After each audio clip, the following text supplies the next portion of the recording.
우리 요한계시록 17장 14절 말씀 다 같이 합독하겠습니다. 시작. 그의 어린 양과 더불어 싸우려니와 어린 양은 만주의 주시요 만왕의 왕이시고 그들을 이기실 터이요 또 그와 함께 있는 자들 곧 부르심을 받고 택하심을 받은 진실한 자들도 이기리로다. 아멘.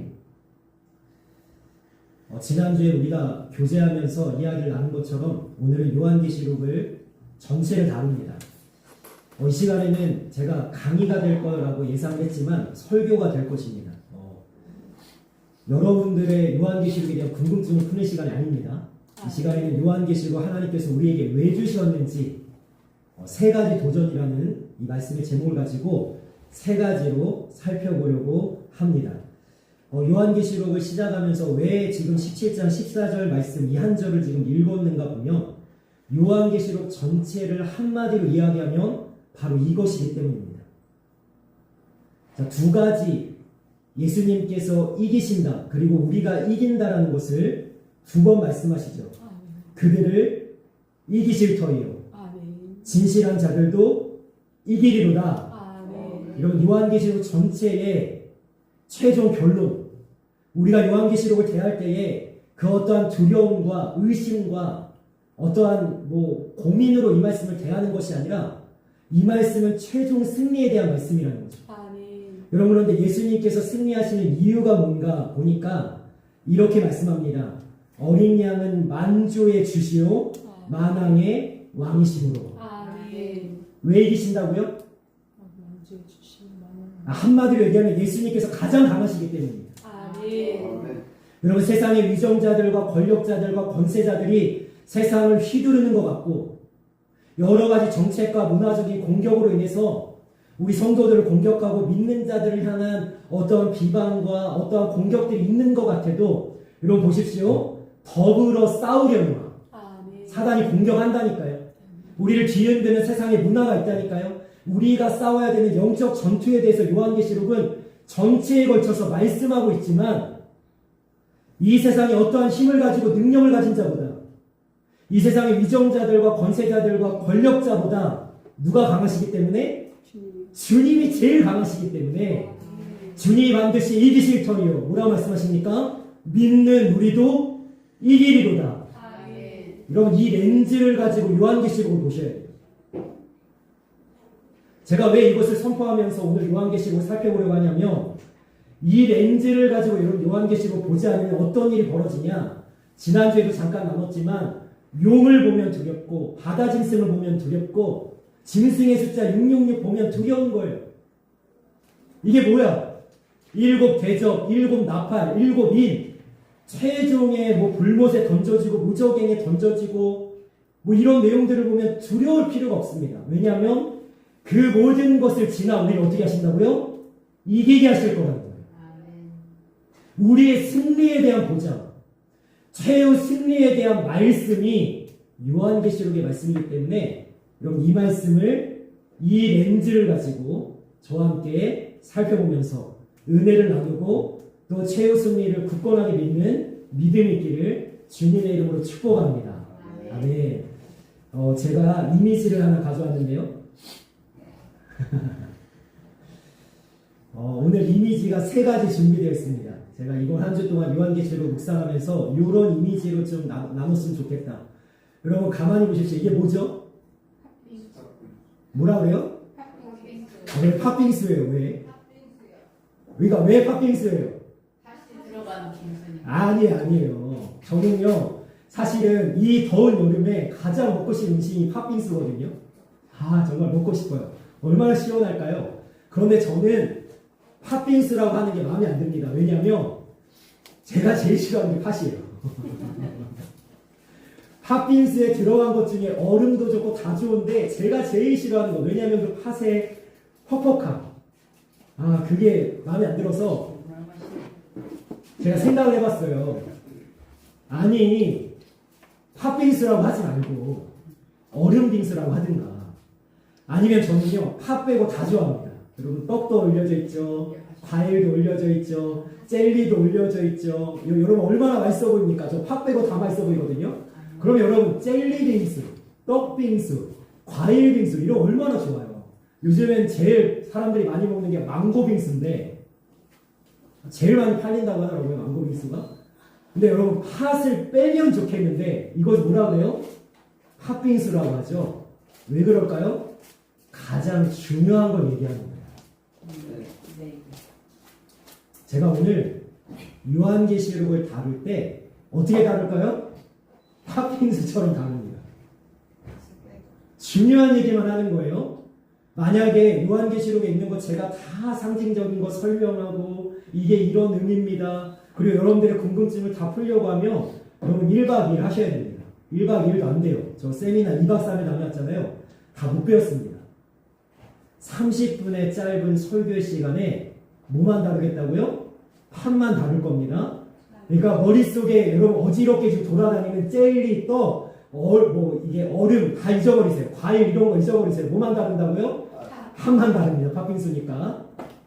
자, 그거를 염두에 두시고 혹시라도 요한계시록을 우리가 매일 성경을 통해서 이제 하잖아요. 다루잖아요.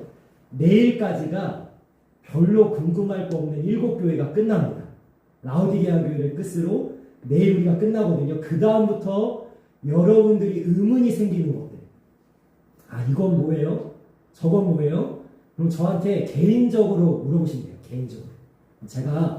제가 아는 한 최대한 연구해서 알려드릴 테니까 이 시간에는 하나님의 살아있는 말씀으로 이 요한계시록의 말씀을 함께 나누기를 원합니다.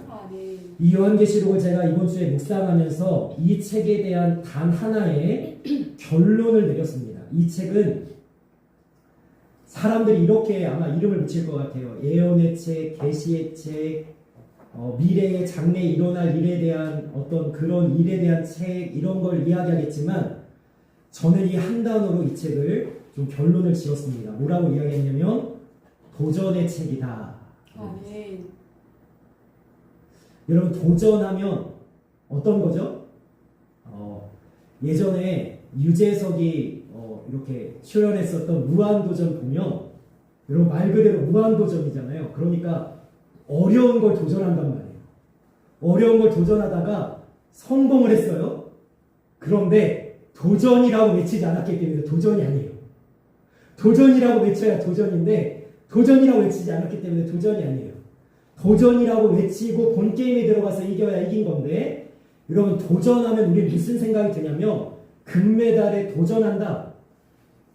우리가 무슨 올림픽에 나가기를 도전한다. 이런 의미가 아니고 요한계시록이 우리한테 도전을 하는 겁니다. 요즘에는 이 단어를 잘 안 쓰는데요. 제가 어릴 때 신앙생활 할 때는 목사님들이 말씀으로 여러분 도전받기를 원합니다. 이런 얘기 했거든요. 그 의미입니다. 요한계시록이 여러분들에게 3가지의 도전을 합니다. 어떤 도전이죠?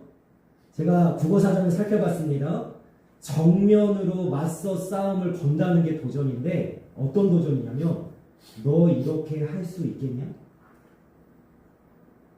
3가지. 너 이렇게 살 수 있어? 너 이렇게 승리할 수 있어? 너 이렇게 되어줄 수 있어?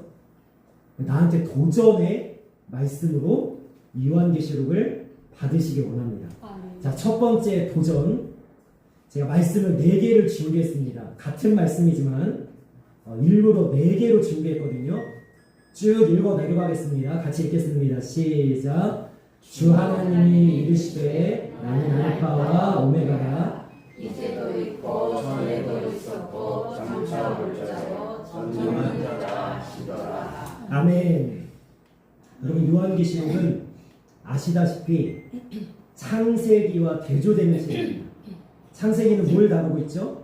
모든 세상의 시작, 하나님이 하신 일의 시작, 우리 인류의 시작, 시작에 대한 얘기가 창세기에 있다면 요한계시록은 창세기에 시작된 모든 일을 마치는 책입니다. 자, 그러니까 창세기가 있어야 요한계시록이 의미가 있고요. 요한계시록 없는 창세기는 의미가 없습니다. 근데 주님이 자신을 뭐라고 소개하냐면 이렇게 소개합니다. 나는 알파와 오메가라. 제가 이 말씀이 이해가 안 됐어요. 제가 신학교 가서야 알았습니다. 목사님이 설명을 해주셨어도 제가 사실은 이게 무슨 말인지 몰랐는데, 그럼 여기 알파와 오메가라는 이 단어는 어떤 의미냐면, 신약 성경은 헬라어로 쓰여졌거든요. 헬라 시대잖아요. 헬라어로 쓰여졌는데, 헬라어의 알파벳 첫 글자가 알파고, 그 다음에 이 알파벳의 끝 글자가 오메가입니다. 그럼 우리말로 하면 나는 기억이요 히읗이라 이렇게 이해하시면 돼요. 이해되시죠? 무슨 말인지 이해되시죠? 전에도 있었고 언제 있었어요? 창세에 있었다. 대충. 그러나 언제까지 있겠다? 영원까지 나는 있을 것이다. 시작과 끝을 얘기하시는데, 자, 빠르게 읽어내려가겠습니다. 그 다음 말씀 같이 읽습니다. 시작. 성도나 교회의 사자에게 편지하라. 처음이며 마지막이요 죽었다가 살아나신 이가 이르시되 아멘. 주님 말씀하시죠. 나는 처음이며 마지막이다. 그 다음 말씀 보겠습니다. 시작. 또 내게 말씀하시되 이르렀구나. 나는 알파와 오메가요 처음과 마지막이라. 내가 생명수 생물을 목마른 자에게 값없이 주리니. 아멘. 그 다음 말씀 읽겠습니다. 시작. 나는 알파와 오메가요 처음과 마지막이요 시작과 마침이다. 아멘. 요한계시록은 마지막을 얘기하고 마침을 얘기하는데, 이 요한계시록이 우리에게 주는 첫 번째 도전은 뭐냐면, 너희가 이길 것인가? 이게 첫 번째 도전이에요. 요한계시록에 기록된 그 마지막이 이르는 그날까지, 주님이 다시 오시는 그날까지, 너의 생이 마감하는 그날까지 너는 승리할 것인가? 를 묻고 있습니다. 근데 여러분 조금 더 깊이 들어가 봅시다. 무엇이 이기는 것입니까? 무엇이 승리하는 것입니까? 제가 도전의 표를 만들었거든요. 네, 넘겨주시겠어요? 여러분, 이기는 건요, 끝까지 이겨야 이긴 거예요. 아멘. 예를 들 수 있는 게 너무나 많습니다. 여러분, 복싱을 합니다. 1라운드에서 내가 충분히 그 사람을 이겼어요. 근데 쓰러뜨리지 못했습니다. 2라운드, 3라운드, 5라운드, 6라운드, 7라운드까지 그 사람이 쓰러지기도 하고 그 사람이 더 많이 넘어지고 내가 맞은 것보다 그 사람이 훨씬 많이 맞았어요. 나는 별로 안 맞았어요. 그런데 아직 승리를 쟁취하지 못했다. 그런데 마지막 라운드, 여태까지 내가 이겼어요. 만약에 판정승하면 내가 이길 거예요. 그러나 내가 마지막 라운드에 한 방 맞고 나가 떨어져 KO 패를 하면, 그럼 이긴 거예요? 진 거예요? 진 거예요.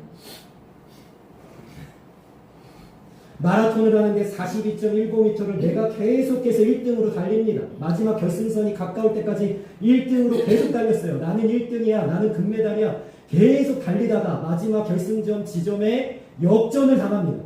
간발이처럼. 여러분, 이런 경기 보셨잖아요.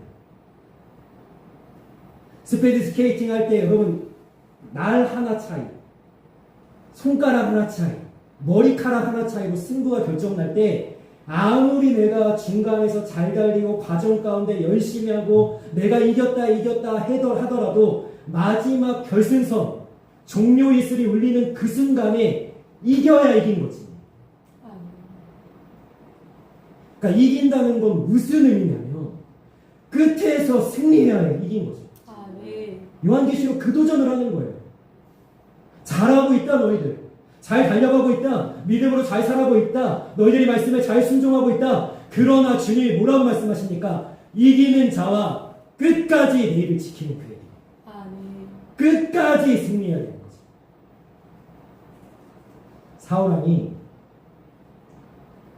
처음에 선지자 사울에 의해서 왕으로 기름 부음 받았을 때, 나중에 사무엘이 사울에게 이렇게 얘기하죠. 왕이 스스로 착기 여길 때. 그럼 사울이 왕이 될 거라는 얘기를 들으면서 뭐라고 얘기합니까? 나는 이스라엘 지파 중에 가장 작은 벤야민 지파 사람이고, 베냐민 지파 중에 우리 집은 가장 작은 집입니다. 공개적으로 이스라엘 백성들을 모아놓고 제비를 뽑아서 사울이 뽑혔을 때 사울이 어디 있었죠? 숨어 있었죠. 왜요? 스스로 작게 여길 때. 여러분 사울은요 처음에는 승리자였습니다. 그런데 우리는 사울을 승리자로 기억하지 않습니다. 왜 그러죠? 나중에 변절되었기 때문이죠. 사울의 마음이 처음과 달라졌기 때문이죠. 시작은 좋았습니다. 시작은 스스로 낮게 여겼습니다. 겸손한 자였습니다. 그러나 그가 교만해져서 하나님 말씀 듣지도 않고 불순종하고 다윗을 죽이려고 쫓아다니다가 그의 인생이 얼마나 처참하게 끝납니까? 누가 사울왕을 보고 이긴 자라고 얘기해요? 아무도 얘기하지 않아요. 여러분 다윗의 나라를 물려받은 솔로몬 보십시오. 얼마나 나라가 부강한지 전 세계에 있는 사람들이 솔로몬 한번 보겠다고 전부 다 보물을 들고 찾아와서 특별히 스바 여왕은 이전에도 없었고 이후에도 없을 엄청난 보화를 가지고 솔로몬 왕을 봤다가 여러분 왕궁에 그 서 있는 관리들과 왕궁의 그 웅장함과 왕자의 그 높음을 보면서 얼마나 압도되든지 여러분 솔로몬이 시작이 아주 좋았다니까요. 여호와를 경외하고 하나님을 잘 섬기고 자기 아버지 다윗의 하나님을 잘 따랐으나 여러분 결론은 뭐죠? 아내가 너무 많아요. 이방에서 데려온 그 이방 여인들 때문에 마음을 돌이켜서 하나님을 배반하고 우상 숭배를 하는 순간 여러분 솔로몬 왕을 승리자라고 기억하는 사람은 아무도 없다는 사실. 여러분 이길 것이라는 이 도전의 말씀은 뭐라고요? 끝까지 이길 겁니다. 여태까지 여러분들이 잘 달려온 거 너무 귀하지만 이제도 여러분들이 잘 달려가는 거 너무나 귀하지만 어디까지 가셔야 된다고요? 끝까지 가셔야 됩니다. 여러분 다윗은요 우여곡절이 너무 많은 사람이었습니다. 시작부터 쉽지 않았어요. 사울이 아직도 왕인데 자기에게 기름 부어서 왕으로 세웁니다. 여러분 한 나라의 왕이 어떻게 두 개일 수 있습니까? 그러니까 다윗이 사울왕을 피해서 도망다니기 시작하잖아요. 왕이 되어서도 어떻게 됩니까? 아들 압살롬이 반역을 해서 왕자에서 쫓겨나는 일이 벌어지지만 여러분 그 모든 풍파와 풍랑과 어려움과 파도와 그 엄청난 아픔 속에서도 다윗은 우리가 뭘로 기억해요? 승리자라고 기억하죠. 왜? 마지막 다윗의 모습이에요. 하나님을 붙들었고 하나님 앞에 정직했고 믿음으로 끝까지 승리했기 때문에 우리는 어떠한 자가 되어야 될까요? 요한계시록은 이 질문을 던진다니까요. 세상의 마지막에 대해 이야기하면서 성경의 마지막 책으로 우리에게 등장하면서 우리에게 질문하는 건 뭐냐면 이길 것인가? 그런데 이기는 게 뭐라고요? 끝까지 이기는 게 진짜 이기는 겁니다. 그래서 저는 이 말씀을 통해서 권면합니다. 우리 성도님들 마지막 그 순간까지 여러분들이 나아가는 그 믿음의 걸음을 포기하지 않으시고 하나님의 말씀을 굳게 붙잡으시고 끝까지 다윗과 같이 승리하는 하나님의 사람들이 되시기를 주님의 이름으로 축복합니다. 아멘. 아멘. 여러분 두 번째 도전이 있습니다. 이 요한계시록을 살펴볼 때 여러분 시작 부분은 우리가 지금 매일 성경을 통해 살펴보고 있었죠. 시작이 뭐에 대한 이야기예요? 교회에 대한 이야기예요. 7 교회에 보낸 편지. 여러분 7 교회는 소아시아에 있는 7 교회만 해당하는 것이 아니라 7 완전수라고 얘기했습니다. 모든 세대에 존재하는 모든 교회를 향한 주님의 말씀으로 우리가 받아야 됩니다. 여러분 시작이 교회입니다. 제가 굉장히 쉬운 질문 할게요. 마지막은 뭘까요? 자, 다시 질문하겠습니다. 자, 요한계시록의 시작은 교회입니다. 자, 마지막은 뭘까요? 다 아시면서 대답 안 하시는 거예요? 네? 제가 답을 드렸잖아요. 시작이 교회입니다. 마지막은 뭘까요? 교회요. 교회죠. 교회는 누구라고요? 내가 교회입니다. 요한계시록은 18장과 마지막에 21장이 대조되어 있습니다. 여기를 잘 보셔야 돼요. 그러니까 책을 여러분 볼 때 처음과 끝을 잘 보면 거의 괜찮아요. 잘 아시는 거예요. 처음이 교회고 마지막이 교회인데 여러분 18장과 21장이 대조되어 있습니다. 어떻게 대조되어 있는가? 말씀 한번 볼까요? 자, 18장은 이렇게 시작합니다. 같이 읽겠습니다. 시작. 힘찬 음성으로 외쳐 이르되 무너졌도다 무너졌도다 큰 성 바벨론이여 귀신의 처소와 각종 더러운 영이 모이는 곳과 각종 더럽고 가증한 새들이 모이는 곳이 되었도다. 아멘.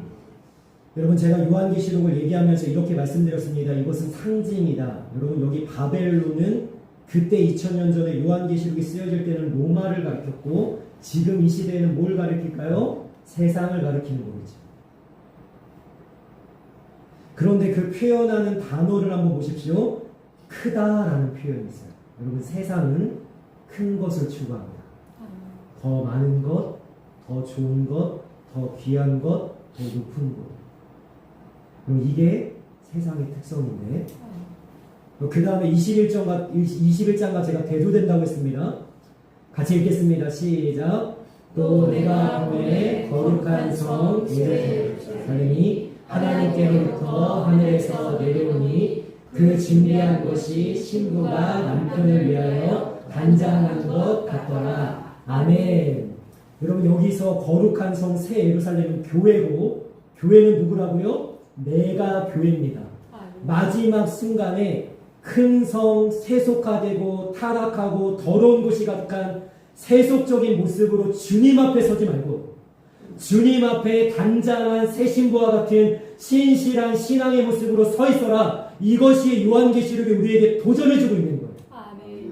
그러니까 기독교라는 건 예수님을 믿는 신앙이라는 것은 뭐냐면 바벨론이 추구하는 세상이 추구하는 큰 것, 높은 것, 성공 어떻게 하면 다른 사람을 밟고 올라갈 것인가 이것을 추구하는 것이 아니라 어떻게 하면 예수님처럼 내가 거룩하여지고 낮아지고 겸손하고 내가 죽기까지 순종함으로 주님의 뜻을 이룰 것인가 이것이 우리에게 주는 도전이라는 거죠. 또 하나의 대조를 볼까요? 같이 읽겠습니다. 시작. 이후에 다른 천사가 하늘에서 내려오는 것을 보니 큰 권세를 가졌는데 그의 영광으로 땅이 황하여 지더라. 아멘. 여러분 큰 성 바벨론은 어디에 있냐면 땅에 있습니다. 제가 말씀을 드렸죠. 예수님을 믿는 자들은 굉장히 이상한 정체성을 가졌습니다. 어떤 정체성? 세상에 있지만 세상에 속하지 않은 자. 세상에 속하지 않고 세상에 있기 때문에 어떻게 된다고요? 세상으로부터 미움을 받는다. 그러니까 우리는 땅에 소속되지 않았어요. 그러니까 땅의 가치로 사시면 안 되고 땅의 세계관으로 사시면 안 되고 땅이 추구하는 것으로 사시면 안 돼요. 자, 그럼 우리는 어떻게 살아야 됩니까? 다시 대조하는 21장 말씀을 봅니다. 같이 읽겠습니다. 시작. 또 내가 보매 거룩한 성 새 예루살렘이 하나님께로부터 하늘에서 내려오니 그 준비한 것이 신부가 남편을 위하여 단장한 것 같더라. 아멘. 여러분 어디에서 내려온다고요? 하늘에서 내려옵니다. 우리 주님이 우리를 위해서 하늘에서 내려옵니다.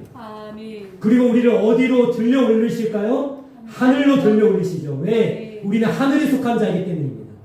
우리의 소속은 하늘에 있기 때문입니다.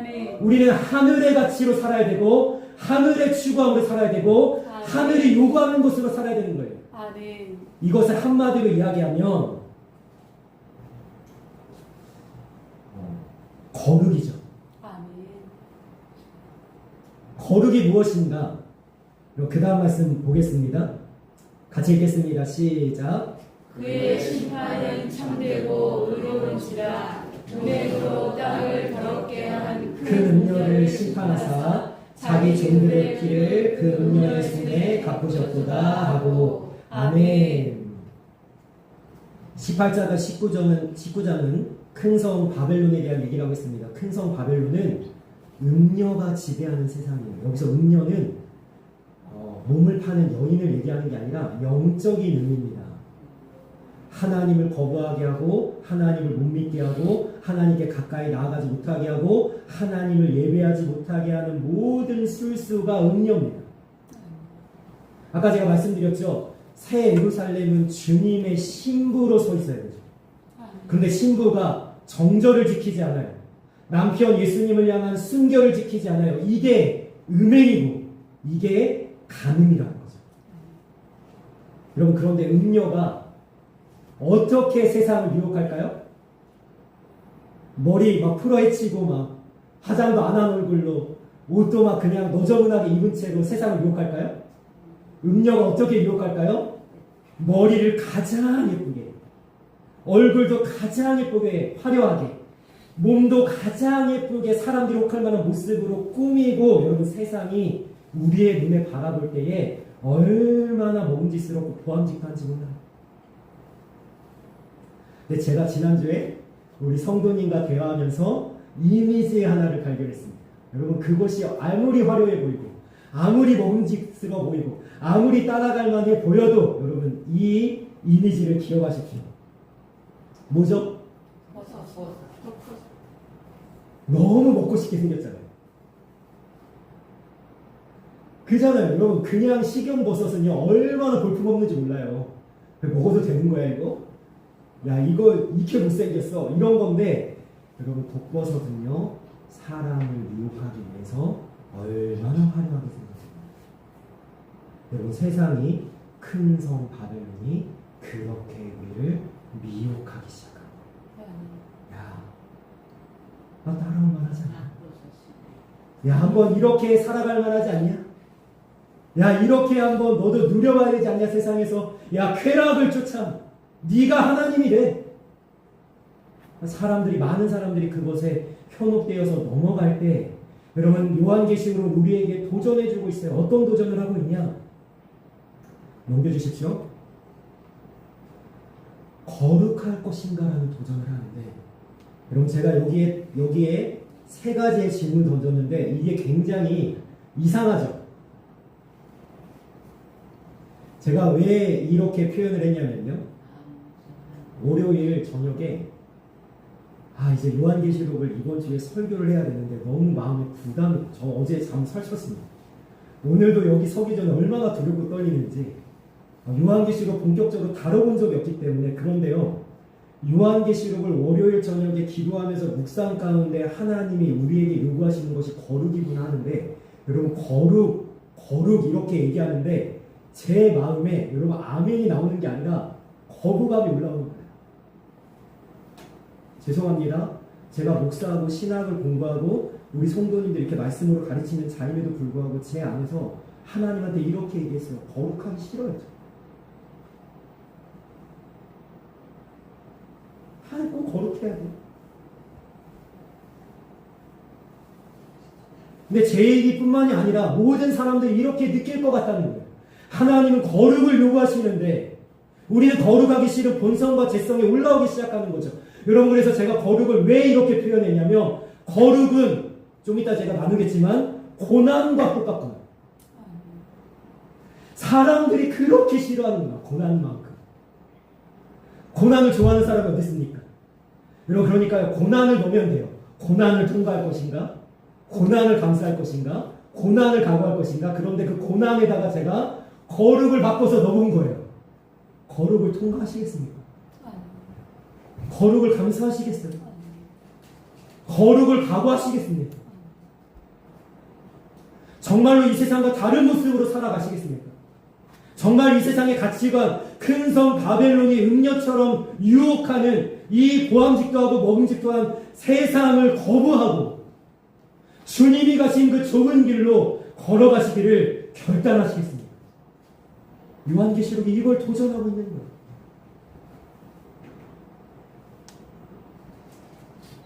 요한계시록의 가장 중요한 말씀은, 그러면 우리는 어떻게 거룩하게 살아갈 수 있는가? 제가 좀 전에 말씀드렸죠? 책의 처음과 끝만 잘 알아도 그 책을 잘 이해할 수 있는데, 여러분 요한계시록은요 우리가 거룩하게 살아갈 수 있는 방법에 대해서 똑같은 이야기예요. 첫 장과 마지막 장에 숭이 상관이라고 하죠. 중요한 이야기를 처음과 끝에 하는 거예요. 그럼 보세요. 1장 3절 같이 읽겠습니다. 시작. 이 예언의 말씀을 읽는 자와 듣는 자와 그 가운데 기록한 것을 지키는 자는 복이 있나니 때가 가까우라. 아멘. 우리가 어떻게 세상과는 다른 거룩의 모습으로 신실한 주님의 신부의 모습으로 살아갈 수 있는가? 말씀을 읽으시고 말씀을 들으시고, 여기서 끝나시면 안 돼요. 말씀을 지키시면 돼요. 그 요한계시록은 이게 다예요. 처음에 이 얘기했잖아요. 자, 마지막 22장 가봅시다. 같이 읽겠습니다. 시작. 내가 속히 오리니 이 두루마리의 예언의 말씀을 지키는 자는 복이 있으리라 하더라. 아멘. 말씀을 지키십시오.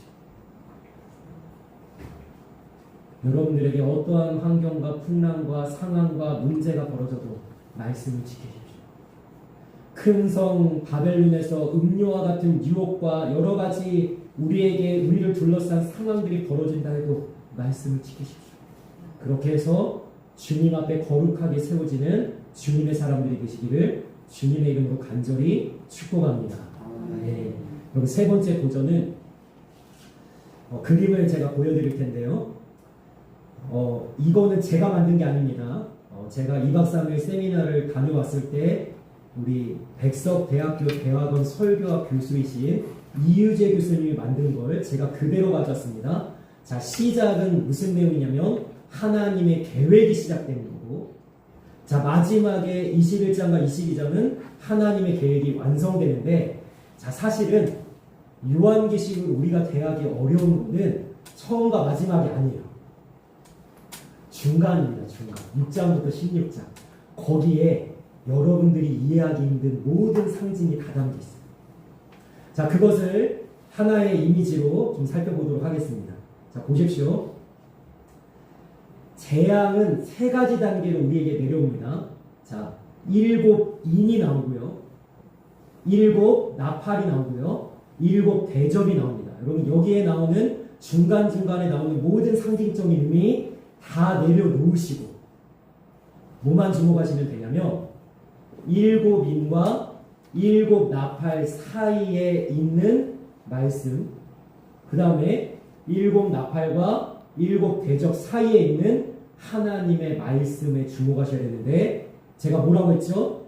요한계시록의 시작은 교회고 마지막도 교회면 중간에 6장부터 16장까지 우리를 헷갈리게 만든 여러 가지 이야기가 있어도 다 뭐라고요? 교회입니다. 자, 교회에 대해서 무슨 이야기를 하시는가? 제가 질문을 하겠습니다. 7 인, 7 나팔, 7 대접으로 인해서 쏟아지는 재앙과 환난은 누구를 향한 것입니까? 잘 생각하셔야 돼요. 교회를 향한 것입니까? 큰 성 바벨론, 음녀인 세상을 향한 것입니까? 그러면 더 질문하겠습니다. 우리가 이 환난 때문에 두려워할 이유가 있어요, 없어요? 근데 왜 두려워하세요? 우리를 향한 게 아니에요. 그럼 제가 증명하겠습니다. 그 다음 말씀 보겠습니다. 환난은 누구를 향한 것인가? 여러분 말씀 읽어보겠습니다. 시작. 이르되 우리가 우리 하나님의 종들의 이마에 인치기까지 땅이나 바다나 나무들을 해하지 말라 하더라. 내가 인침을 받은 자의 수를 들으니 이스라엘 자손의 각 지파 중에서 인침을 받은 자들이 14만 4천이니 아멘. 여러분, 하나님은요 하나님의 종들에게 인치셨어요. 뭘로 인치셨어요? 성령으로 인치셨어요. 주 예수의 이름으로 인치셨어요. 여러분, 인을 먼저 치셨습니다. 그 다음에 짐승의 숫자가 된다. 다시 질문하겠습니다. 이마에 인침을 받은 자를 향한 환난입니까? 아니면 짐승의 숫자를 받은 자들을 향한 환난입니까? 우린 해당 사항이 없어요. 자, 조금 더 보겠습니다. 에스겔 말씀. 같이 읽겠습니다. 시작.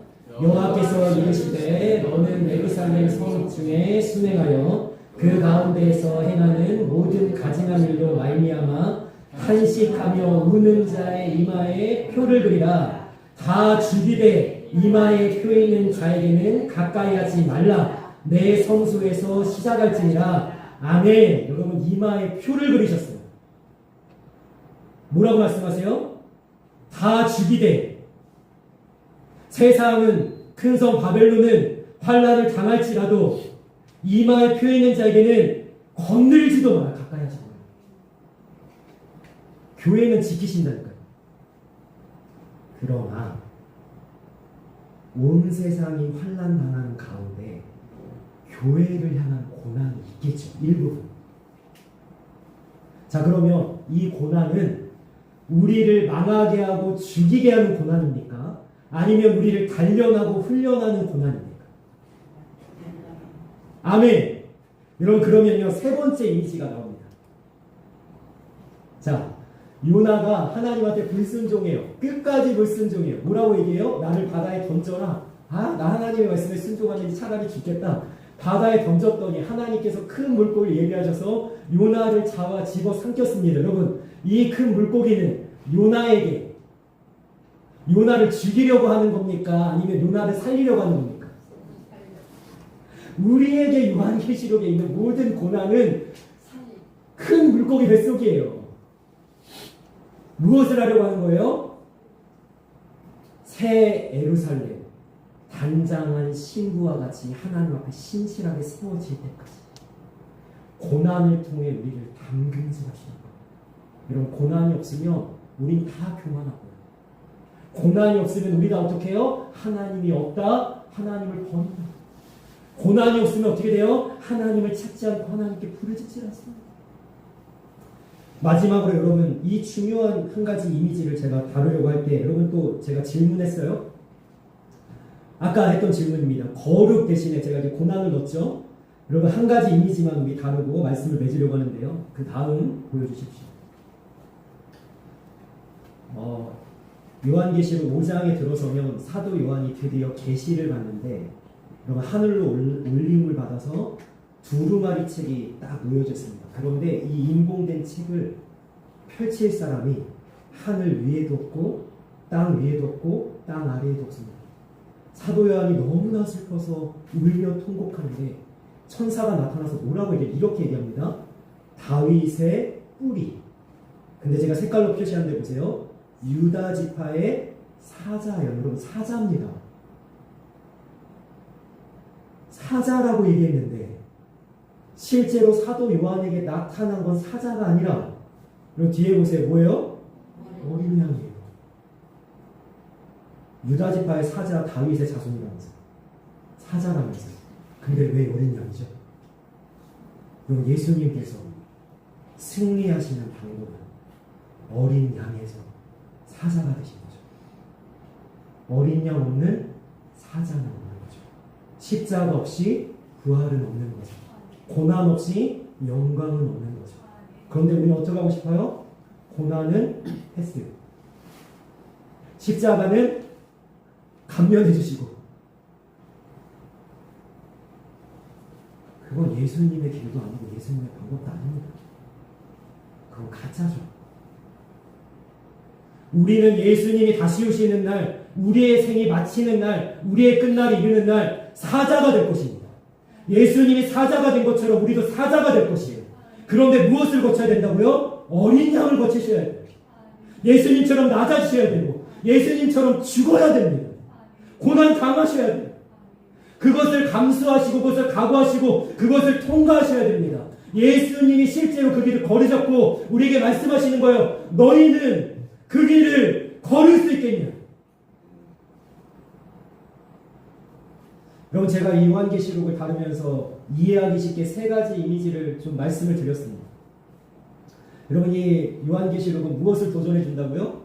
끝까지 이길 것입니다. 이 큰 성 바벨론에서 살면서 우리는 거룩할 것인가?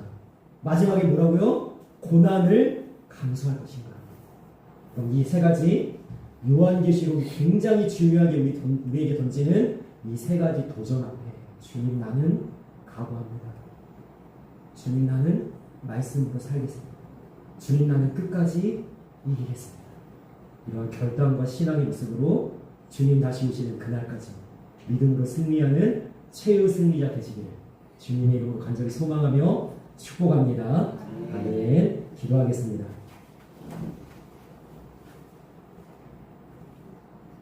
사랑하는 아버지, 요한계시록을 대하는 우리들의 믿음은 어디에 있습니까? 우리는 이 요한계시록의 말씀을 어떠한 마음과 중심을 가지고 받고 있습니까? 이 요한계시록은 도전의 책입니다. 우리에게 아주 중요한 세 가지 도전을 하고 있습니다. 끝까지 이길 것인가? 이 세상에서 살면서 거룩할 것인가? 고난을 감수할 것인가? 이 세 가지 질문 앞에 아멘 주님, 우리가 말씀대로 살겠습니다. 끝까지 승리하는 자 되겠습니다. 주님의 길을 따르는 자 되겠습니다. 그런 믿음을 가지고 이 요한계시록의 말씀을 대하게 하시고 그렇게 하나님의 신실한 신부로 세워지는 주님의 충성된 사람들 다 될 수 있도록 우리를 이끌어 주옵소서. 감사하며 예수님의 이름으로 기도합니다. 아멘.